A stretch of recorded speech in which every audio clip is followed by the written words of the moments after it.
ஐயனார் துணை சீரியல்ல இன்னைய எபிசோட்ல என்ன நடந்திருக்கு அப்படின்னு பாத்தீங்கன்னா, இப்ப பாண்டியன் ஃபோன் பண்ணா வானதி எடுக்கவே மாட்டேங்கிறாங்க.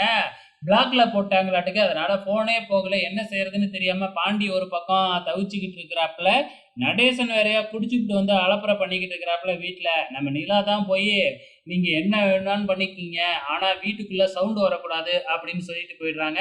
இந்த பக்கம் வானதி என்னடான்னா திடீர்னு போய் அவங்க அப்பா, அம்மா கிட்ட "எனக்கு உடனே கல்யாணம் பண்ணி வைங்க" அப்படின்னு கேட்கறாங்க. ஏன்டா அவங்க அண்ணனுக்கு கல்யாணம் பண்ணதுக்கு அப்புறம் தானே அவன் கல்யாணம் பண்றேன்னு சொன்னான். எப்படி நாங்க கல்யாணம் பண்ணி வைக்க முடியும்?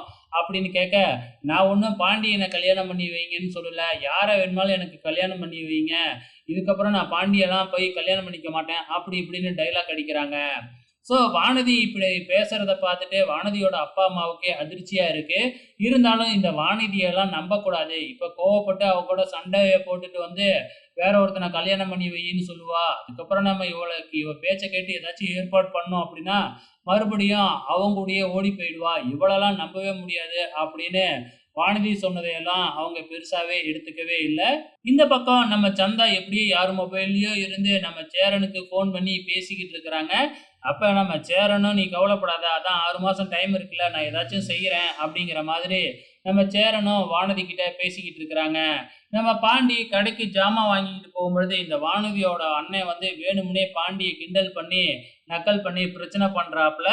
நம்ம பாண்டிக்கும் கோவம் வந்து அவங்க அண்ணன் சட்டைய பிடிச்சு உலுக்கிட்டாப்புல. இத தெரிஞ்சுக்கிட்டு வானதி உடனே வந்து பாண்டி கிட்ட வம்பிழுக்குறாங்க. "எதுக்காக என் அண்ணன இப்படி பிரச்சனை பண்ற?" அப்படின்ன உடனே, "உங்க அண்ணன் தான் வேணும்னே என்கிட்ட வந்து உனக்கு வேற கல்யாணம்னு சொல்லி பிரச்சனை பண்ணிக்கிட்டு இருந்தான்." அப்படின்னு சொன்ன உடனே, அவன்லாம் ஒண்ணும் சொல்லல. "நான் தான் சொன்னேன். நான் வேற ஒருத்தன தான் கல்யாணம் பண்ணிக்க போறேன். உன்னையெல்லாம் கல்யாணம் பண்ணிக்க முடியாது." அப்படின்னு சொல்லிட்டு போறாங்க. இதுக்கப்புறம் என்ன நடக்க போகுது அப்படிங்கிறதையும் பொறுத்திருந்து பார்க்கலாம்.